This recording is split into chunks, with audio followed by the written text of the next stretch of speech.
அப்புறம் அசுத்தமாக இருப்பவருக்கு தடுக்கப்பட்ட காரியங்கள். முதலாவது இதில் பொதுவாக உலமாவிடம் இருக்கக்கூடிய முதல் கருத்து என்னன்னு கேட்டால், ஒருவர் அசுத்தமாக, அதாவது குளிப்பு கடமையானவராக அல்லது உது இல்லாதவராக, குறிப்பாக உது இல்லாதவர்னாவே அவர் அசுத்தமானவர். ஏன்னா சிறு துடக்கில் இருக்கிறார் அவர், அப்படிங்கிறனாலேயே அவர் இந்தந்த காரியங்களை செய்யக்கூடாது அப்படிங்கிற ஒரு தடைகளை குர்ஆன் சுன்னாவிலிருந்து அறிஞர்கள் எடுத்து நமக்கு வரிசைப்படுத்துகிறாங்க. அதில் முதலாவது குர்ஆனை தொடுவது. இது ஒரு இஹ்திலாஃபான ஒரு மசாலா, கருத்து வேறுபாடு கொண்ட மசாலா. இந்த கருத்து வேறுபாடு ஏன் வருதுன்னு கேட்டால் 2 காரணங்களால் வருது.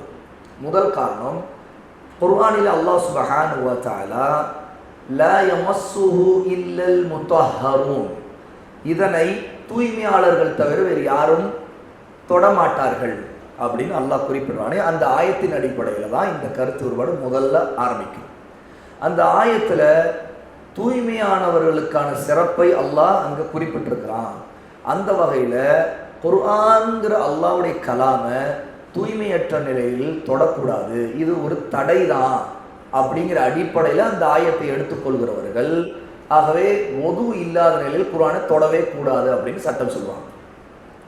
இதற்கு பதிலளிக்கக்கூடிய அறிஞர்கள் என்ன சொல்லுவாங்கன்னா, இந்த ஆயா மனிதர்களை இதில் குறிப்பிடப்படலை, இது குறிப்பாக அங்கே தூய்மையானவர்கள் சொல்லப்படுவது மலக்குகளை குறிக்கும். ஏன்னா காஃபிர்கள் குர்ஆனை இது ஷைத்தான்களிடமிருந்து வருவது, ஷைத்தான் தான் இதை ஓதி காட்டுகிறான் அப்படின்னு சொல்லி அப்படித்தான் இந்த வார்த்தைகள் வந்துகிட்டு இருக்குது ரசூலுல்லாவிடம். அவங்க அதுக்கு காரணத்தை சொல்லும்போது இப்படி சொன்னாங்க. அப்போ அதற்கு பதிலடி கொடுக்கும்போது அல்லாஹ் தஆலா லா யமஸ்ஸுஹு இல்லல் முத்தஹ்ஹரூன், தூய்மையானவர்கள் தஹாரத்தில் இருப்பவர்களை தவிர வேறு யாரும் இதை தொடுவதில்லை அப்படின்னு சொல்கிறான். அப்போ அது அல்-லவ்ஹுல் மஹ்ஃபூஸ் அப்படிங்கிற அல்லாஹ்வுடைய பதிவு புத்தகத்தில் இருக்கிற குர்ஆனை குறிக்கும், நம்ம கையில் இருக்கிற குர்ஆனை குறிக்காது.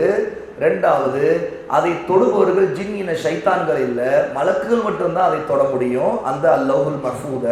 அப்போ அல்-லவ்ஹுல் மஹ்ஃபூஸ் ஏட்டிலிருந்து இறக்கப்படுகிற இந்த குர்ஆன் அந்த மலக்குகள் என்கிற தூய்மையானவர்கள் தொட்டுத்தான் இது வருதே தவிர ஜின்கள்ங்கிற ஷைத்தான்களில் உள்ளவங்க தொடுவது இல்லை அப்படிங்கிறது தான் அதுக்கான கருத்து. ஆகவே மனிதர்களை இது குறிக்காது. அந்த அடிப்படையில் குர்ஆனை உதுவின்றி தொடுவதை நாம் தவறுன்னு சொல்ல முடியாது அப்படின்னு இன்னொரு சாரார் சொல்கிறாங்க. இந்த கருத்தை சொல்லக்கூடிய அறிஞர்கள் குறிப்பாக முஹத்திஸீன்கள், முஹத்திஸ்னா ஹதீஸ் துறை அறிஞர்களில் உள்ளவங்க அதிகமாக சொல்கிறாங்க. ஃபிக்ஹ் அறிஞர்களில் இன்னும் சொல்லப்போனால் நம்முடைய ஷேக் சாலிஹ் அல் ஃபௌசான் ஹஃபிதஹுல்லாஹ் அவங்க கூட இந்த கருத்து தான், எதுனா குர்ஆனை தொடக்கூடாதுங்கிற கருத்து. இந்த கருத்தை அவங்க எந்த அடிப்படையில் முன்வைக்கிறாங்கன்னா, அவங்களுக்கு 2 விதமான ஆதாரங்களை அதில் பார்க்குறாங்க.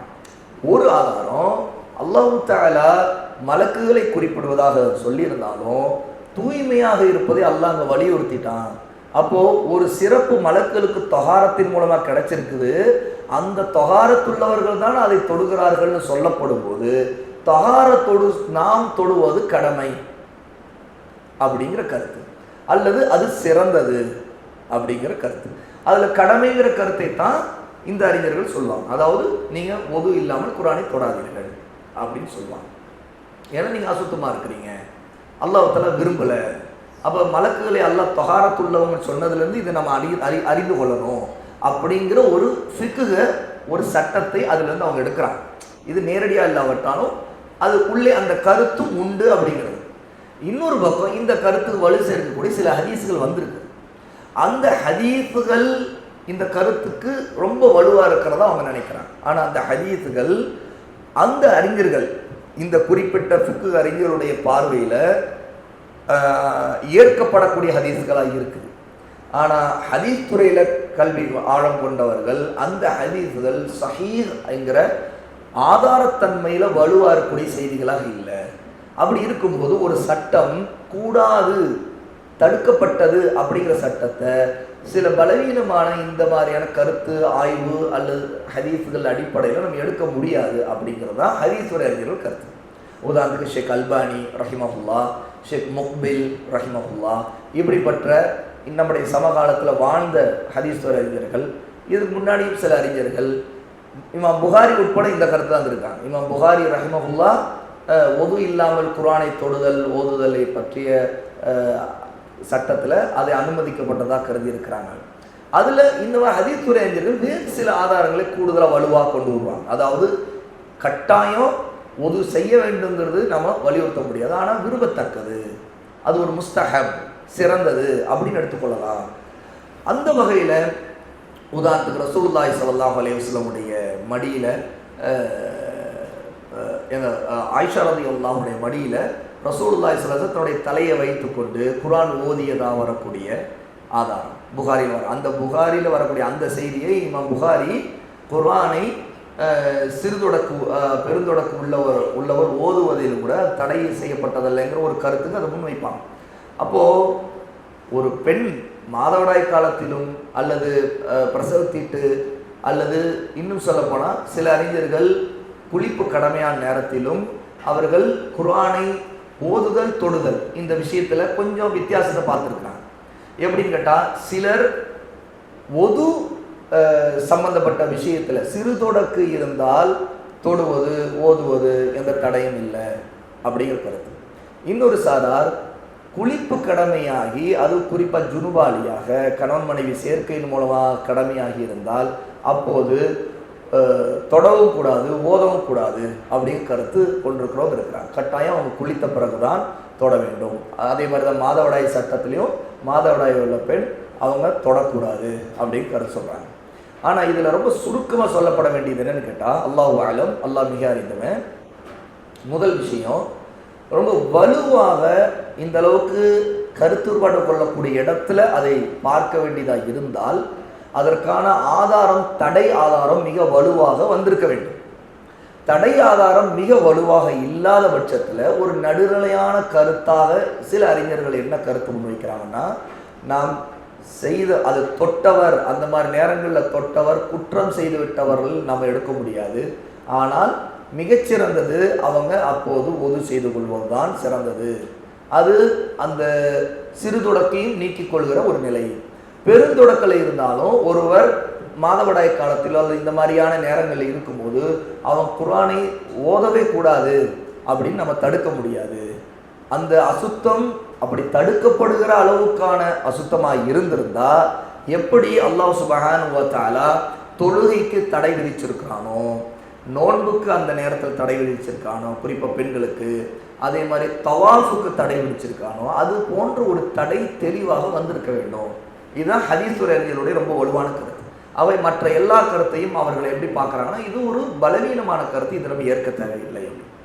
அப்போ இந்த மாதிரி நேரத்தில் ஒருத்தர் தன்னுடைய ஈமானிய அடிப்படையில் ஒரு பேணுதல் அடிப்படையில் செய்வதாக இருந்தால் முஸ்தஹபா சிறந்தது, அவர் உது செய்து கொள்வார். அது ஒரு இபாதா. அந்த இபாதத்துடைய நிலையில் குர்ஆனை தொடுவதற்கு ஒரு தனி தாக்கம் இருக்கும். அந்த அடிப்படையில் அதற்கு முயற்சி செய்ய வேண்டும். அப்போது அசுத்தமான நிலையில் குர்ஆனை தொடுவதை பொறுத்த வரைக்கும் மிகச்சிறந்தது என்னென்னா, அவர் அந்த அசுத்தத்தை நீக்கிக் கொள்வதுதான் சிறந்தது. ஆனால் கட்டாயம் அவர் கூடாது அப்படின்னு சொல்றதுக்கு ரொம்ப வலுவான ஆதாரங்கள் இல்லை, அல்லாஹ் அறிந்தவன். ரெண்டாவது, தொழுவது. இதுவும் மார்க்கத்தில் தடை செய்யப்பட்டது. ஒருத்தருக்கு சிறு அசுத்தம், குறிப்பாக ஒது இல்லாத நிலையில் தொழுகை ஏற்கப்படாது. அதே போல தான் அந்த தொழுகை பெரு அசுத்தத்தில் இருக்கக்கூடிய ஒரு பெண் மாதவிடாய் பிரசவத்தீட்டு நிலையில் இருக்கக்கூடியவங்க தொழ முடியாது. அதையும் அல்லாஹ் தடுத்திருக்கிறான். மூன்றாவது, காபாவை வலம் வருதல், அதாவது தவாஃப் செய்வதும் ரசூல் ஸல்லல்லாஹு அலைஹி வஸல்லம் தடை செய்திருக்கிறாங்க. அப்போது ஒருத்தர் ஒது இல்லாமல் தவாஃப் செய்வது கூடாது. இது ஒதுவுக்கும் தான், அதாவது தவாஃப்ங்கிறதுல ஒது கடமையாக இருக்குது. கட்டாயம் ஒது செய்து கொண்டு தான் ஒருத்தர் தவாஃப் செய்ய வேண்டும். ஒது முறிந்து விட்டால் அவர் திரும்ப ஒது செய்துட்டு தவாஃபை தொடர வேண்டும் அப்படிங்கிறது. அதுக்கு அடுத்தது, பெருந்தொடக்கில் இருக்கக்கூடியவங்க அவங்களுக்கு தடுக்கப்பட்டதாக இருக்கக்கூடிய விஷயங்கள், அதாவது குளிப்பு கடமையாக இருக்கக்கூடிய, அதில் முதலாவது குர்ஆன் ஓதுவதை தடுக்கப்பட்டிருக்குதுங்கிற ஒரு கருத்தும் இருக்குது. அதை பற்றி நான் முன்னாடியே சொல்லிட்டேன். ஆனால் அது ரொம்ப வலுவான கருத்தாக நாம் நினைக்கல, அல்லாஹ் மிக அறிந்தவன். ஆகவே தான் அறிஞர்களில் சிலர் மாதவிடாய் பிரசவத்தீட்டில் இருக்கக்கூடியவங்களும் அதில் அடங்குவாங்கன்னு சொன்னாலும் ஹதீஸ் துறை அறிஞர்களில் மூத்த சில அறிஞர்கள் இல்லை, அவர்கள் ஓதுவதில் நாம் தடை செய்ய முடியாது அப்படிங்கிறாங்க. அதற்கடுத்தது, மஸ்ஜிதுக்குள்ளே ஒது இன்றி தங்குவது. சரியா, ஒருவர் மஸ்ஜிதுக்குள்ளே இருக்கிறவர் அவர் குளிப்பு கூட கடமையாக இருந்திருக்கலாம். சில சமயங்களில் அவர் தூங்கி இருக்கிறார், அந்த இடத்துல அவருடைய தூக்கத்தில் ஸ்கலிதமாக இருக்கலாம். ஆனால் அதை அறிந்த பிறகு அவர் மஸ்ஜிதுக்குள்ளேயே குளிப்பு கடமையான நிலையில் இருக்க வேண்டிய கட்டாயம் இருக்குன்னா கட்டாயம் ஒரு உது செய்து கொள்ள வேண்டும் அப்படிங்கிற சட்டம். அதே மாதிரி தான் மாதவிடாய், பிரசவத்திட்டு இந்த மாதிரியான சட்டத்திலையும் அவங்க அதிகமாக முடிஞ்ச வரைக்கும் உதுவோடு இருக்குது சிறந்தது அப்படிங்கிற கருத்து. சரிங்களா? அப்புறம் இந்த விஷயங்கள் எல்லாம் பொதுவாக அசுத்தமாக இருப்பவருக்கு தடை செய்யப்பட்டதை பற்றிய அடிப்படை சட்டங்கள். இதில் ரொம்ப வலுவாக நாம் கடைபிடிக்க வேண்டியது தொழுகை தடுக்கப்பட்டிருக்குது, அதே போல் தவாஃப் தடுக்கப்பட்டிருக்குது அசுத்தமான இருக்கிற நிலையில். அதே மாதிரி அசுத்தமாக, அதாவது ஒரு கணவன் மனைவி வரும்போது பெண் மாதவிடாய் காலத்தில் இருக்கும்போது அல்லது பிரசவத்தீட்டில் இருக்கும்போது உறவு கொள்வதும் தடை செய்யப்பட்ட விஷயங்கள் அப்படிங்கிறதையும் தெரிஞ்சுக்கணும்.